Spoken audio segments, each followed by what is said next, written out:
Everyone, আরেকটা নতুন ভিডিওতে তোমাদের অনেক অনেক ওয়েলকাম। আশা করি তোমরা সবাই খুব ভালো আছো আর আমরাও খুব ভালো আছি।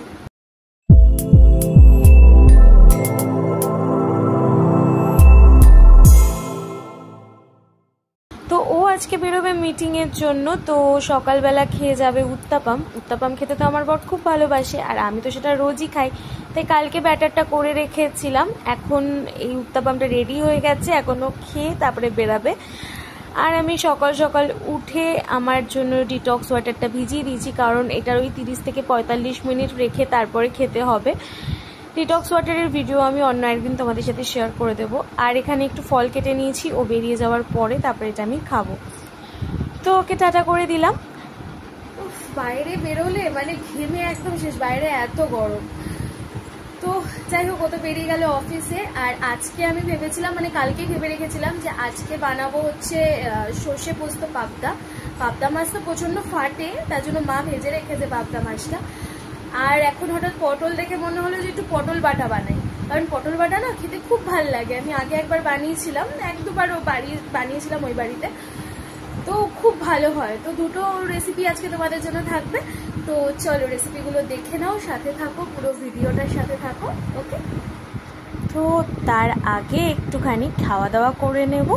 আর তোমরা যারা আমার ভিডিও দেখো তারা তো জানোই যে আমি সকালবেলা ফল খেতে কতটা ভালোবাসি। তো কালকে তরমুজটা আমার শাশুড়ি মা নিয়ে এসেছিলো আমার জন্য, তো কালকে একটুখানি খেয়েছি আর বাকিটা সকালবেলা খাবো বলে রেখে দিয়েছি, কারণ সকালবেলা খাওয়াটা হচ্ছে খুবই শরীরের জন্য ভালো। তারপর দেখো এখানে আমি কিন্তু পটলগুলোকে কেটে নিয়েছি, আর পটলগুলো না মানে ভেতর থেকে বীজগুলোকে ছাড়িয়ে নিয়েছি, নিয়ে ঠিক এইভাবে কেটে নেব। আর এখানে পেঁয়াজ কুচি করে নিয়েছি। আর এবার এই পটলগুলোকে একটু পেস্ট করে নেবো। তোমরা শিলনোড়াতেও বাটতে পারো, ঠিক আছে, আর যদি মিক্সি থাকে তো মিক্সিতে বেটে নেবে। আর এখানে একদম অল্প একটু রসুন দেবো, তোমরা যারা রসুনের ফ্লেভার পছন্দ করো তারা একটু বেশিও দিতে পারো, ঠিক আছে। তো আমি অল্প দিয়েছি। এবার কড়াইতে সর্ষের তেল, শুকনো লঙ্কা, কালো জিরে ফোড়ন দিয়ে তোমরা ঝালটা যে যার নিজের পছন্দ মতন দেবে। আমি এখানে 2টো শুকনো লঙ্কা দিয়েছি। এরপর এখানে পেঁয়াজগুলোকে দিয়ে দেবো, পেঁয়াজ কুচি করে যেগুলো রাখা ছিল সেগুলো দিয়ে দেবো। দিয়ে এগুলো না একটু বেরেস্তার মতন করে ভাজবে, ঠিক আছে। খুব একটা কড়াও না, আমার একদম নরম না, মানে যেরকম আর কি বেরেস্তা হয় আর কি। তো আমি কিন্তু বাটা যখন বেটেছিলাম তখন তার মধ্যে একটু নুন দিয়েছিলাম, তাই আর এখন আর আমি নুনটা আমি দেবো না। যখন বেটেছিলাম তখন তার মধ্যে একটু নুন একটু মিষ্টি দিয়ে আমি তারপর ওটা বেটেছিলাম। তো এবার এটা ভাজা ভাজা হবে, ভাজা ভাজা হয়ে এলে তারপরে আমি কিছুক্ষণ নাড়িয়েই না তারপরে আমি রসুনটা দেবো এর মধ্যে দিয়ে ঠিয়ে, তারপরে একটু নাড়িয়ে চাড়িয়ে রসুনের কাঁচা গন্ধটা চলে গেলে এখানে পটল বাটাটা দিয়ে দেবো। দিয়ে তার মধ্যে দেখলে তো একটু মিষ্টি দিলাম, দিয়ে এবার এটা ভালো করে একদম মাখা মাখা হয়ে আসবে। যখন হয়ে আসবে তোমরা বুঝতেই পারবে যে হয়ে এসছে। পটল বাটা কিন্তু খেতে খুব ভালো লাগে জানো তো, আর বাটা খেতে তো আমি খুবই পছন্দ করি, পুরো ভাত খেয়ে নিতে পারি আমি শুধু বাটা দিয়ে। তো দেখো কথা বলতে বলতে কিন্তু আমাদের বাটাটা রেডি হয়ে গেছে। দেখো কড়াই থেকে কিন্তু একদম যখন এটা ছেড়ে যাবে তখনই ভেবে নেবে যে বাটাটা কিন্তু রেডি। বাড়িতে কিন্তু অবশ্যই এভাবে বাটা বানিয়ে সবাইকে খাওয়াবে, আমি বলছি খুব ভালো লাগবে। তো মা এখানে পাবদা মাছগুলো ভেজে রেখেছে।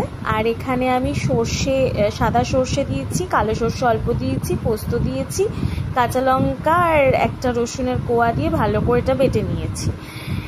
তারপর এখানে একটু টমেটো পিউরি, তার সাথে একটু হলুদ, নুন, চিনি আর লঙ্কার গুঁড়ো দিয়ে একটা মিশ্রণ বানিয়ে নেব। আর তোমরা একটুখানি কালারের জন্য কাশ্মীরি রেড মির্চ দিতে পারো। এখানে সর্ষের তেলের মধ্যে একটু কালো জিরে ফোড়ন দিয়ে তার মধ্যে কিন্তু ওই টমেটোর যে মিশ্রণটা সেটা প্রথমে দিয়ে দিতে হবে, ঠিক আছে। ওটা দিয়ে তারপরে কিন্তু খুব ভালো করে কষিয়ে নেব। আমি যেটা তোমাদের সমস্ত রান্নার ভিডিওতে বলি যে একটু একটু অল্প অল্প করে জল দিয়ে কষাবে, এতে কালারটাও খুব ভালো আসে আর মশলার কাঁচা গন্ধটা খুব ভালো করে চলে যায় আর মশলাটা খুব ভালো করে রান্না হয়ে যায়। তো দেখো অল্প অল্প করে জল দিয়ে কিন্তু যখন এই তেল আর মশলাটা একদম আলাদা আলাদা হয়ে যাবে, ঠিক আছে, তেল আর মশলাটা কিরকম আলাদা আলাদা হয়ে গেছে, এরকম যখন হয়ে যাবে তখন কিন্তু আমি ওই যে পোস্ত সর্ষে যেটা একটা পেস্ট বানিয়েছিলাম যেটা বললাম সেইটার পেস্টটা আমি দিয়ে দেবো। দিয়ে তারপরে সব একসাথে খুব ভালো করে আবারও জল দিয়ে আমি 2 থেকে 3 বার করে জল দিয়ে আমি কিন্তু কষিয়ে নিই, ঠিক আছে? যত বেশি একটু জল দিয়ে সময় নিয়ে করবে তত বেশি কিন্তু রান্নার টেস্টটা ভালো হবে।